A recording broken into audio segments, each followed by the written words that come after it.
What's up everybody, Matt Maran here for another car review. This is of course the 2019 Kia Stinger GTS. Huge thanks to Kia for providing us with this limited edition GTS version of the Stinger to review for you guys today. Also, huge thanks to the Automotive Video Association for arranging this vehicle and 7 others for our 3rd annual Automotive Video Awards, where we decide what is the best performance car and performance SUV of the year. So about the Stinger GTS. So this is an exclusive thing here for 2019, only comes in this Federation orange color and has a lot of really cool little perks to it. So it's actually in the positioning of the lineup here, it's actually in between the GT and the GT1 trims. And so it's a little bit on the lower end of the Stinger GT spectrum, but it is still very cool. And so is a lot of the nice upgrades you got with some of the higher versions of the Stinger GT, and also some stuff you can't get in any combination. For example, all-wheel drive is an option. You can get us a $2,400 option, but if you do get it, you can get the limited slip differential, which usually you can't get on all-wheel drive Stinger GTs. So that's a cool combo here. Also, in addition to the exclusive paint color, you get some exclusive exterior accents here. So you still have the great front end there with those headlights that look so cool, but you have carbon fiber trim is the main thing here. So you see it around the grille there, and then also when you come down to the sides here, you'll see it for this fender vent and also the mirror caps. And so it gives a little bit of a sportier appearance. So you still do have some matte black stuff like these hood vents and stuff, so it's not everything in carbon fiber, but I do like the little touches that they did, although I'm not personally crazy for carbon fiber accents. I think it looks pretty good, especially against the orange here. And otherwise, the Stinger GT just still looks fantastic. I love the shape of it here. I love the hatchback versatility. I really love the back end as well, and how you have a little bit of a lip that forms from like an overlap of the hatch area there over the tail lamps, the quad exhaust, everything there. It just all looks still so fantastic, even after being on the market for a couple of years, and really seems to stand out on the road as well. As for the interior of the Stinger GTS, so it's mostly the same as a regular Stinger GT, so I'm going to keep this a little more brief, but you can go watch my full reviews of the GT, and I did a whole week in one, and so you can hear all my thoughts on the Stinger GT. This, I'm just going to focus on the new stuff here for the most part. So the GTS version here, you get standard leather seats here. It's not the Napa ones from the GT2. They don't have the adjustable bolstering either, but they are still super comfortable seats, still have very adjustable lumbar, and are just really just comfortable and still very supportive seats. Next is the steering wheel here in the GTS, and this is one part that is unique because it's Alcantara wrapped. That's only on the GTS here, and otherwise it's the same great wheel, has a great 9-3 grip, pretty nice feeling paddles as well here on the back of the wheel. And I'm not crazy about Alcantara personally, just because it doesn't wear very well and you have to do maintenance to maintain it so it doesn't get matted down and stuff. But you know, it's still, I love this steering wheel and the way it's set up. So if you like Alcantara, then the GTS will be great for you. Another place, you'll see a couple more places with Alcantara. You'll see it on the headliner here, which is very nice. It kind of darkens the cabin a little bit more. And then you also have it on the center armrest here, and that's it. So it's not like everywhere, you know, it's nice that the seats are still normal leather and perforated and stuff, but I do like the little accents you have here and there. I think it's tasteful and not overdone. Next to the gauges here, which are the same great gauges now, since this is based on basically a base Stinger GT, and gives you some of the stuff from the GT1, like for example, the steering wheel is heated still, and you also have heated seats, but you don't have cooled seats. But anyway, these gauges are the standard Stinger GT gauges, which means you don't get the nice larger color display in the middle there. Instead, it's this little black and white display, but it shows you, you know, most of the same stuff. It doesn't show your audio or things like that quite as much as the bigger screen, but most people probably won't care too much, and still great gauges. You also don't get the heads-up display. That's only in the GT2, but all the basics are right here, and I still just love these analog dials. I think they look great. Coming over to the center of the dashboard here, with the GTS, you also get upgraded to the 8-inch screen with navigation. On standard Stinger GTs, you just get the 7-inch screen, so it is nice to have that upgrade as well. Although the navigation, I mean, it looks great and it's easy to use, but most people just use Apple CarPlay and Android Auto, which is standard in all Kia Stingers, and I think all Kias, honestly, so great to have that. And it's just a nice, simple infotainment, just touchscreen, just very easy to operate, and I love their setup. While we're talking about the infotainment system, one nice other upgrade you get with the GTS package is the Harman Kardon Quantum Logic stereo that you usually get in the GT1 and GT2 setups. So this is great. It's got 15 speakers, 720 watts, and sounds really fantastic. Otherwise though, you know, it's all the same nice materials. You have the metal buttons here, or metal feeling buttons at least, for, you know, half of the buttons here, and then, you know, the other little plastic switches beneath it. You know, and it still feels very premium in here. You know, you have some nice padding in a lot of areas. You have some cool to the touch metal trim here in the center and on the doors. You still have hard plastic around your knee area and stuff. That's the only thing that isn't quite as luxurious, but, you know, for the price tag, this does feel appropriate for its price tag, even despite the performance. Just on luxury alone, I think this stands up to its price tag, which is a little more reasonable as well than a regular Stinger, you know, GT2. So this one here, since it's again based on that lower trim, you save some money. So this one is about $47,000 and change, and still gives you a lot of nice features that you usually get with the GT1 Stinger. That is again a little bit more expensive than that. Other things though, storage space in the Stinger GT is great. You have a nice large pocket in the door with a bottle holder. In the center here, you have two little slots. One is a wireless phone charger, which is also part of the GTS package. Standard GT, that would just be a normal slot there. And then you have a normal power outlet, an auxiliary jack, a USB jack, all located there as well, and a nice little cover over those if you don't want to look at them. And then you also have this little slot in front of the center armrest, and then you have the center armrest, which opens up, and you have a little removable tray on the top, and a nice long but fairly shallow tray there, but you can easily fit, obviously you can see sunglasses and stuff, and still plenty of space here in the cabin of the Stinger. So a really well done job for the size of vehicle we're in. Another thing that's very impressive for the size of the vehicle is the back seat. So this is a fairly long vehicle, so I guess we should expect a big back seat, but it's a very just comfortable and roomy, and I really like the seating position in the back too. You sit a little bit lower, and it's a sportier back seat than what you get with some of the competitors. So I'm 5'9", me sitting behind myself, I have about 3 to 4 inches of legroom to spare, enough headroom as well, and you look forward, you'll see 2 air vents there, you'll see a normal power outlet and another USB jack back there. There's pockets in the doors, as well as a fold down center armrest with 2 cup holders built into it, and so a very nice and comfortable back seat. Trunk space is also fantastic here. You know, Stingers have this nice large hatch, and so it gives you this very long and a very wide space. Now, it isn't very deep, but it is, you know, just as deep as most normal car trunks and stuff like that. So not shallow by any means, just not as massive as an SUV, but you know, you have a pretty close amount of space to what you get in a lot of SUVs, especially the ones with the more sloping roof lines. And so a really good amount of space there in the hatch too. All right, so starting to go for a drive. The Stinger GTS here is the standard Kia key, which is just this really sweet key. I just love how you have the lock button there on the top, almost like a trigger switch, and then the buttons on the side. And it's actually nice and rubberized. There's a nice texture to it. But of course, it's keyless access, keyless entry, and push button start. So you just leave the key in your pocket, the engine start button, and it roars to life. All right, so setting off here in the 2019 Kia Stinger GTS. So first thing you notice, well, these are still just such a nice, smooth riding vehicle, so comfortable and luxurious. I'm also in the comfort drive mode right now.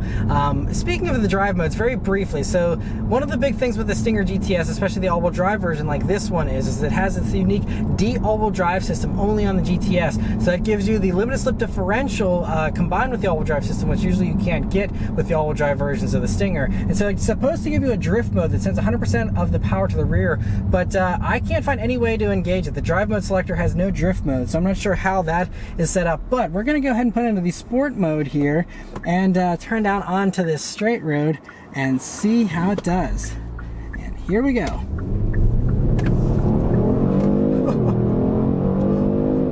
Man, this thing still hauls, and you know, it's not super dramatic, and so you might not think you're going as fast as you actually are, but then you look down at the speedometer and you're like, wow, this thing is hauling. And it hauls for sure. So it still has that same wonderful 3.3 liter twin turbo V6 engine that has 365 horsepower, 376 pound-feet of torque, and it'll do 0 to 60 in 4.6 seconds. So I mean, very punchy, and the second you lean into it and those turbos spool up, you believe it very easily.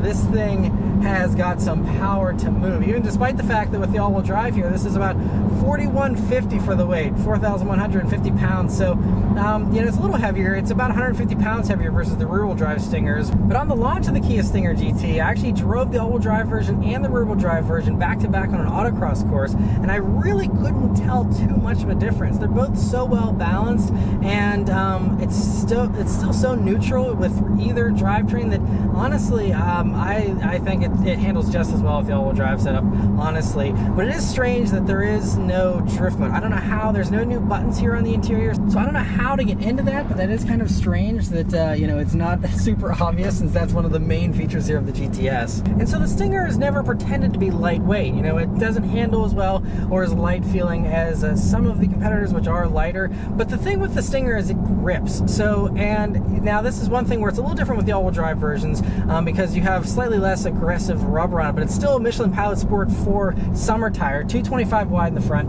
255s in the rear, and it just, I don't know how, but this car just grips and handles better than all the numbers would suggest it would. You chuck this thing into a really tight corner, and you'll be really impressed and surprised with just how well this thing goes around corners. Again, it's a weightier feel, but I absolutely love it. And I've said many times with my week with the Stinger and in other videos in the past that I love the way this thing drives so much that if I needed a four-door vehicle, this would be towards the top of my list as far as things I would consider buying personally. And we'll do another acceleration just for fun. This 8-speed automatic, by the way, really hauls really well too. So it's very responsive. The second that you floor it, it's always in the meat of the power band and pulls so strongly. And then if you want to go ahead and go into the manual modes yourself, then it's pretty responsive. It's maybe a split second slower than what you get with like a ZF 8-speed auto, but it is so close that considering Kia and Hyundai built this transmission all on their own, I'm very impressed with it, because it is so quick that it's still fun to manually shift. A lot of paddle shifters is like there's no point in even having them because it's a sluggish shift you know, sensation, but this is so sharp and fast that I could daily drive this with the paddles, and I would never feel annoyed that it's getting hung up on me. It's always snappy, always responsive, and always just ready to go, which is great. I mean, even going into first, you know, is pretty quick and seamless transition. And so, and it's also not when you're even at full throttle. You can just be at light throttle and it still feels really good. Other things, while we're going around some more corners here, are that you have a little bit heavier steering here in the sport mode. When you go into the comfort mode, you can make that lighter. And you can also do an individual mode. So if you want one aspect that's sportier and one that's more comfort oriented, you can do that and set that all up, which is great to have that extra customization as well. But other things here, you know, throttle response is so nice and sharp. Brakes are very meaty. You have the Brembo brakes on all Kia Stinger GTs, and they haul you down to a stop very, very well, especially considering, again, the weightier feel of this vehicle. When those suckers clamp down, I mean, it is pretty powerful. And so everything about this vehicle is very well rounded, very stout feeling. All right, so now we're coming up some tighter corners here on this hilly mountain road as we climb up it. It's just so nice and flat, especially here in sport mode with these adjustable dampers, but it is just, it feels so buttoned down. But so one of the things here, you know, is like I said, you get that limited slip differential that you usually don't get with the all-wheel drive versions, and so that gives you really a good amount of grip. Now, I don't think the Stinger was wanting for grip ever anyway, so honestly, I think I would have to drive this back-to-back with a standard Stinger GT all-wheel drive to really hopefully feel some type of a difference. But, you know, that is, you know, one of the main upgrades here of the GTS is that limited slip differential. And to go along with that differential, they also have retuned the steering, the transmission mapping, and also the electronic stability control system to allow you to have a little bit more slippage and, you know, have everything work in harmony with that limited slip differential and the all-wheel drive system all bundled together. And so it's still fantastic. I mean, the all-wheel drive system in the Stinger GT has always been great. So I think its standard comfort mode, it still sends 60 to the rear, 60% of the torque, 80% of the torque goes to the rear in sport mode like we're in now. So we're close to rear wheel drive already. And then if you go into that drift mode, wherever it's at, then you go into the 100% rear wheel drive mode, even with the all-wheel drive system here. So it'll send 100% of the torque to the rear. So really the GTS is perfect for those who want the all-wheel drive system for the snow capability or whatever, you know, people who live in areas where you need all-wheel drive. And then, you know, with the GTS here, you flip it into that drift mode, and then you have completely rear wheel drive, 100% of the power to the rear, and then you can just drift this thing and just go crazy and, you know, just just shred up those rear tires if you just like burning money like that. So I think it's nice you have that. Also, you do have a little bit of a more interesting balance to the vehicle whenever it's in the full rear-wheel drive mode. And I do like the rear-wheel drive Stinger GT did feel obviously a little bit more tail happy than the all-wheel drive version, which will kind of catch you if you're slipping a little bit too much. And so I like that you can have that choice here. And I mean, that's basically Kia's doing the same thing that you see in all the high-end stuff like the BMW M5, the new one, and also the new Mercedes E63. All those have this all-wheel drive system that can then be turned into a rear-wheel drive system for whenever you feel like hooning around a parking lot or just going crazy at the track or whatever it is you do in rear-wheel drive mode. You can do that. And so this is awesome that Kia's kind of democratizing that. So it's not just reserved for the highest of most expensive 100,000 plus super sedans. You can get it here now in a sub $50,000 Kia as well. That still has phenomenal performance, and it's just one of those circumstances where you can actually have your cake and eat it too, which is really nice to have. I also just love the way this V6 sounds, even when it's just purring along at low RPMs. It has a really nice burble to it.